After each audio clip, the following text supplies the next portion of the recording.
Indira Gandhi National Open University presents a program for the students of Master of Journalism and Mass Communication, Master of Journalism and Electronic Media and Postgraduate Diploma in Journalism and Mass Communication titled Communication Research Part 3, Program Code MAJMC, MAJEM and PGJMC. Course code MJM020. The presenter of the program is Dr. Shikha Rai, Associate Professor, School of Journalism and New Media Studies, IGNOU. Let's listen to the program.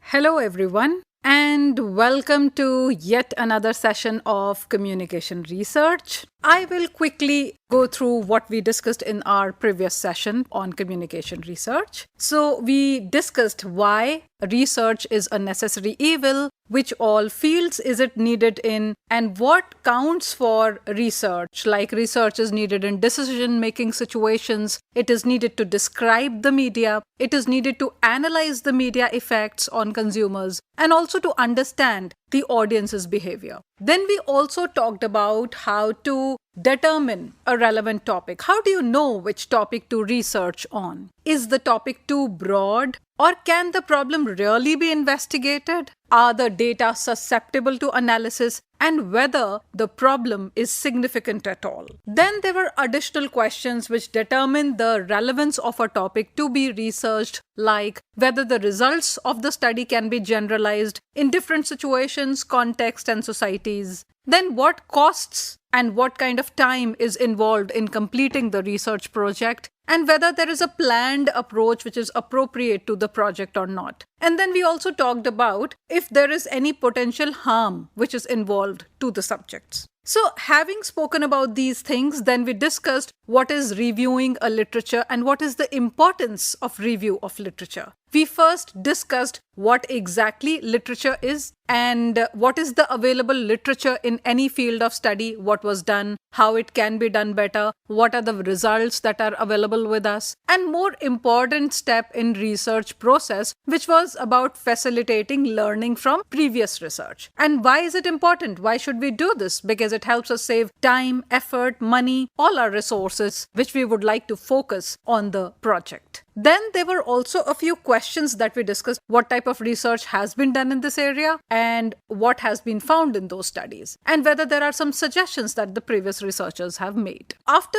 studying this, we also looked at how this proposed study can add to our knowledge in the area, what research methods were used in the previous studies, and the answers to these questions we thought would help in defining a hypothesis or formulate research questions. Then we discussed about what hypothesis is and what research questions are, and the fact that hypothesis is a formal statement regarding the cause-effect relationship of the variables that we're talking about in the study. And the research question is the formally stated question, the answers to which will help us find the answers to the initial objectives that we began the research study with. And this is not limited to investigating relationships only between the variables. So this is what hypothesis and research questions are. Research questions are used when the researcher is unsure about the nature of the problem that is going to be investigated. It helps in gathering preliminary data. It is a testable hypothesis that we are able to develop from research question phase. Now we will be talking about the area of study and setting up of objectives. The first thing is that the study area can be based on various factors. One of the factor is the source, as in from where does a particular information originate. If you're talking about fake news, where did that fake news first originate? Was it on social media platform? Was it on one of the messengers? Where has it originated from? So to give you a more appropriate example, let us say the research at hand is what is the brand manager's perception of corporate social responsibility campaigns. And the study title is Brand Managers' Perceptions of Social Responsibility Campaign, a study of leading newspapers of India. So obviously, there are various things that comprise the study, one of which is the source of which we will be talking, the brand managers themselves. Why? Because we are looking at the perception of these brand managers and how they feel the corporate social responsibility campaigns and efforts are being formulated by a certain company. So we are looking at the perspective of the brand managers. So they are the source of our information for this research. Having said that, the other aspect is message or the content that we are going to study. This content could be the text, which could be digital or otherwise. It could be audiovisual, it could be audio or podcasts, or it could be a combination of any of these. I will give you another example. Now look at this research problem, which says coverage of crime news against women in national channels. A study of primetime news of Channel X and Channel Y. So here we are trying to study how crime against women is being covered by national channels. What is their perspective? How are they covering it? And what sort of coverage are they providing to us? So it could be both qualitative as well as quantitative. Here we are analyzing the content or the message that particular TV channel is providing on a certain issue at hand, which is crime against women. So this is how we study the message of the content. Then the third thing is channel or medium. Now this channel could be either print or radio or television. It could be online. It could be out of home, OOH. All these media platforms. It can even be OTT platforms. So which medium are you trying to study and what certain aspects of it you're trying to study is what we would like to know in this. So look at this example here. Effect of OOH brand endorsements on consumers of consumer durables. A study of working class of Delhi NCR. So here we are trying to look at how a certain channel is making use of OOH brand endorsements and how these brand endorsements are affecting the sale or purchase of consumer durables. So we are looking at the working class population of, say for example, Delhi. So here, this is the way this is studied. Now, when we look at the receivers aspect, receivers means the audiences of all media. It is not necessary that a reader of a newspaper will not be looking at the TV channel. So how are audience perceiving it?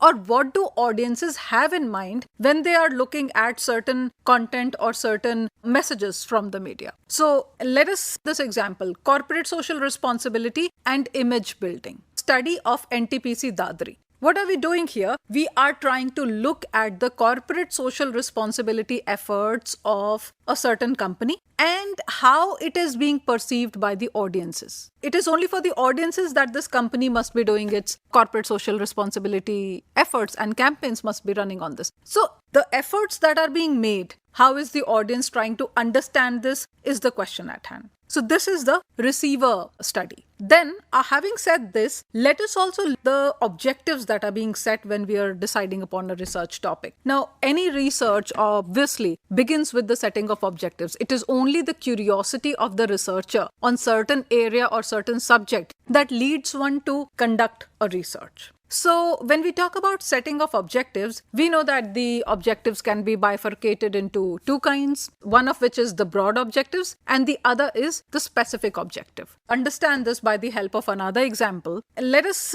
try and design the objectives for this research problem. Gratifying entertainment needs of PG students, a study of FM culture in Delhi NCR. So, for this question, the broad objective is to look at what sort of gratification, entertainment gratification, are postgraduate students of Delhi looking for. And we are trying to study the FM culture here. And that becomes our broad objective. Specific objectives would be to understand whether postgraduate students and spend time with FM radio or not, whether they use FM radio for entertainment purposes or not, whether they find that their entertainment needs have been gratified by this FM channel or not, and then which other channels that they find better than the others that are available to them. So all of them together make specific objective. So specific objective is when you break down the broad objective into smaller terms, measurable, achievable terms, which become your specific objective. So this is how we set the objectives for any kind of research. Next, we should look at variables. Now, what is a variable? A variable, like I was talking previously, that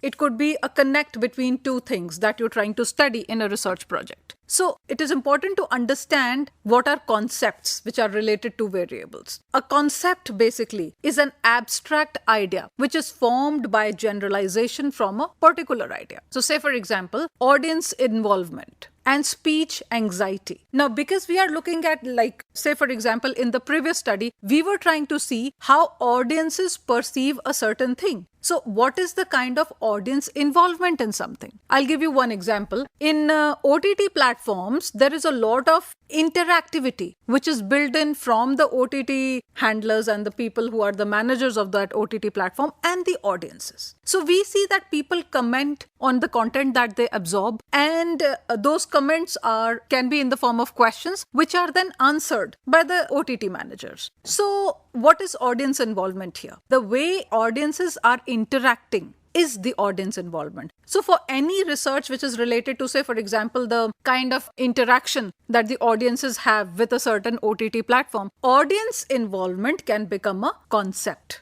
So there are certain concepts and certain constructs. Another example could be speech anxiety. So what is it which will comprise speech anxiety? Say for example, you're trying to study speech anxiety amongst teenagers when they go for public speaking. So what is it that comprises speech anxiety? Which all elements? Whether it is the fact that they've gotten their points, or whether it is that they do not have the confidence to stand on a stage and speak in front of multiple audiences. Which aspect of it, what all will denote speech anxiety, is the concept here. So once you've decided upon that operational definition of speech anxiety, it becomes your concept. These variables, what they ideally do is they reduce the detail to be explained by combining particulars in general categories. Say for example, consuming media. Say for example, whether it is TV or whether it is social media or whatever. And we call them TAFEs. So for all research purposes, whenever we are using this term, it will be understood by the readers of this research and as well as by the investigators, by the researchers themselves, that what all will comprise this term TAFE. Facilitating this communication among those who have a shared understanding of concepts. So say for example, agenda setting. We understand that from the theory of an agenda setting, that media, they say, sets the agenda for the people. On the contrary, media feels that audiences set the agenda for the media because whatever they want to see, media tries to show that. Now, when we say we facilitate communication between those people who understand what agenda setting in media is, we provide our operational definitions in a way that, say, for example, if we are talking about agenda setting in social media, so there we will be able to exactly pinpoint what all forms agenda setting or what all forms agenda setting for television. When we are able to draw our boundaries, when we are able to understand clearly what forms a part of agenda setting and what is not a part of agenda setting, that is what we call a construct. So this is basically a combination of, we are combining various factors that will be in agenda setting to come up with this concept. And this concept will hold good for the research that one is doing. For another research, I can have another operational definition for agenda setting. Having said that, it is also important to understand what constructs are. So far, we were talking about concepts, and let us look at now what construct is. Now, a construct is a combination of concept. So say for example, if we are talking about the dependency of audiences on a certain social media platform and the kind of agenda that a social media platform sets for the people to engross themselves with. So here, construct can combine both these aspects. While these are being combined, let me also lay down for you what the characteristics of a construct is. The first thing is the meaning. The meaning of a construct relates only to the context which is being studied. So like I said, agenda setting can be different for a research which is trying to look at social media as compared to that which is trying to look at the television and its agenda setting. So the meaning of a construct is relating to the context only. It could be, now when I say context, it could be the kind of media, like I say social media and television. It can also be the kind of community or society that we're studying. Say for example, tribal society, or for example, the metropolitan towns and cities. So the context will be important when we are forming a construct. Another example, media literates. Who will we call media literates and what is the context? Are we studying this in context of schoolgoers? Are we studying it in terms of postgraduate students? Or are we studying it in terms of housewives? Who is it that we are trying to study? So that context is important to develop any construct. So once your context is ready, you know which concepts to combine in order to call it a construct. So that is important to understand. Also, we'll have to appreciate that constructs would be abstract and they cannot be directly observed. So while it is abstract and cannot be directly observed, yet when you're creating a construct, the way you are looking at the variables and the way a kind of cause-effect relationship is clear at the end of the research, you will be able to bring out the facts related to these constructs after the study. Now let us look at what are variables. Now the variable is an empirical counterpart of a construct or concept. It is important in research you can only establish something or you can only reach a conclusion when you know that there is something measurable here. Research is not research if it is not measurable, if it is not observable, and it is not definable. So variable is that empirical part of a construct or a concept. What are the characteristics of these variables? One is that they link the empirical world to theoretical. Let me tell you how. When we say that heavy viewers of media learn to understand reality in a different manner. So for them, reality is not what is real, reality is what is perceived. Having said this, the link between empirical world and theoretical needs to be measured. If we are trying to measure this in context of social media, that people who spend a lot of time on social media end up believing a certain context of reality, which may not be completely real, but it is real for them because they are spending so much time absorbing that kind of content. So when you create an empirical measurement of it, as in how many people feel such way, what is the age group, for how long have you conducted the study? So those are the empirical linkages of the audiences to the theoretical underpinnings that we initially came up with. So in order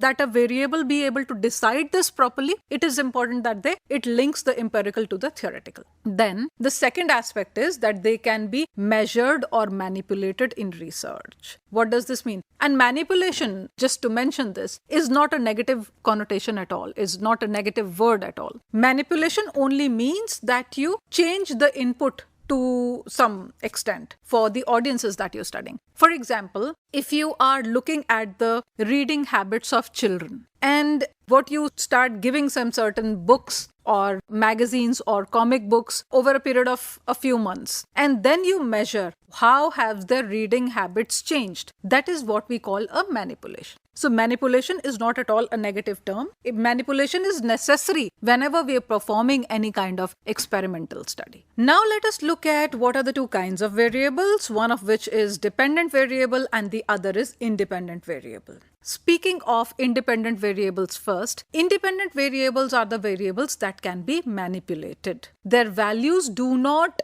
depend on the effects of independent variables. So say for example, if we say that because there is internet provision, so someone is able to give more time to online feeds or they are able to understand or read through the diverse content that is available on digital media. So something which has been manipulated here is availability of digital content. So independent variables are those variables which can be manipulated. Like digital content in this case is an independent variable. So the example that we have here, gratifying entertainment needs of PG students, a study of FM culture in Delhi NCR. This is the example that we just discussed some time back, and it talks about FM culture. Now FM culture, whether you're using it or not using it, liking it, not liking it, spending enough time to gratify your entertainment needs or not giving it any time, it does not create any effect on FM culture per se. That is why we call it independent. Nevertheless, it can be manipulated. When I say it can be manipulated, I can set up that for PG students during the break time, whenever they are in the canteen area, the FM music will always be on or the FM radio will always be on to give whatever information that FM gives or whatever songs that it plays. So what does it indicate? That it is independent. It is not dependent on anything else, this variable. Yet it can be manipulated. So this is an independent variable. Now let us look at dependent variable. When we talk about dependent variable, what the researcher wishes to explain, their values depend on effects of independent variable. So whatever the researcher is explaining or how the value of it is changing, say for example, somebody has done a master's program in mass communication and ends up getting a job in the media industry or in media academics, as compared to someone who has only done a bachelor's and is not able to find any job. So what are we doing here? This is a dependent variable. The job that you're finding is dependent on your educational qualification. This is why it is called a dependent variable. Now, this is not manipulated and it can only be measured and observed. Now, this example, again, gratifying entertainment needs of PG students, a study of FM culture in Delhi NCR. Now, entertainment needs and its gratification is the dependent variable. What is it dependent on? It is dependent on the independent variable, which is FM culture. So, this is called a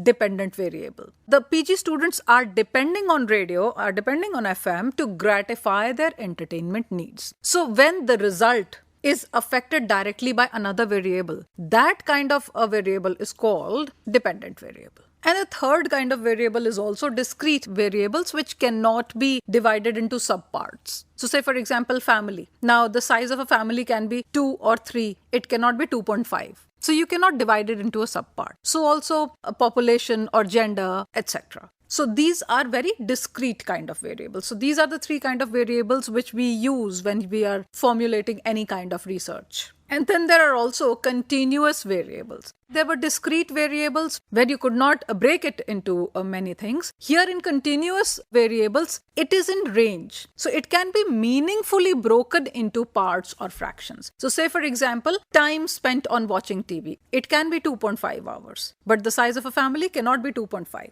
Or the height of children in a class. It could be ranging from, say, 155 centimeter to 160 centimeter. But this cannot be done in other terms. So this is the difference between discrete and continuous variables. So with that, I hope you are clear with how do we choose a topic, how do we make a hypothesis, what are the areas and which areas can we choose to study, as well as how do we set up the objectives. Besides that, we also learnt about variables in terms of dependent, independent, continuous and discrete variables. I hope you have gathered enough from this session and please join me again. Thank you all very much. You were listening to a program titled Communication Research Part 3, Program Code MAJMC, MAJEM and PGJMC. Course Code MJM020. The presenter and content coordinator of the program was Dr. Shikha Rai, Associate Professor, School of Journalism and New Media Studies, IGNOU. The program was technically supported by P.P. Sharma, edited by Sadan Lal, and produced by Santosh Kumar Pandian. This program was brought to you by Electronic Media Productions Center of Indira Gandhi National Open University, New Delhi.